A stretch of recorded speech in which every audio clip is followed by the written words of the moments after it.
Hai Linda. Abang Ray. Linda. Abang Ray buat apa sini? Kau kerja radio. Kat radio. Ya ke? Sebenarnya ni dia datang untuk audition. Okey tak, bagi tips sikit lah. Linda. Sebenarnya abang ni, pengabari ni adalah penyampai radio era ni. Tak apa. Tak nak tipu lah. Kita kenal lah siapa penyampai radio era. Selalu Linda macam buat tak tahu je. Takkanlah Abang Ray yang buat interview. Abang lah buat interview tu. Siapa lagi? Cuba Linda, cuba. Assalamualaikum semua Johor pagi era. Johor nak Juara tu abang kan. Janganlah. Lainlah, nama lain lah Linda. Nama yang Dina. Hola, Oli bersama saya Dina Nasir. Kenapa Linda? Nak sebut Awi jangan kacau. Okey, Linda buat ni lah. Linda buat cuaca. Cuaca lah ni. Cuaca. Assalamualaikum, salam sejahtera, salam bahagia, salam satu Malaysia. KL hujan. Tu je.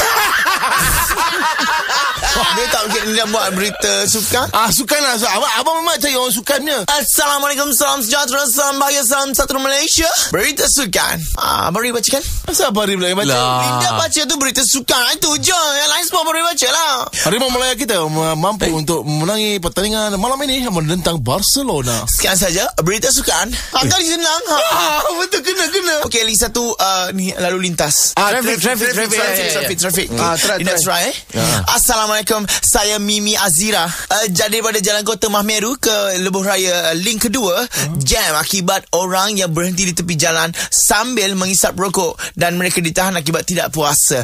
Daripada Lebuh Raya Mahmeru ke Jalan Yap Kwan Seng, sibuk dengan bazar Ramadan sepanjang 300 km itu. Daripada Johor ke Kulim, kalau abang bagi peluang ni kan, sampai satu Malaysia kan Linda sebut jalan. Abang please. Berapa lama dah Linda try ni? Lama dah. Linda dah 4 kali dah. 15 tahun dah. Tiap-tiap tahun Linda cuba.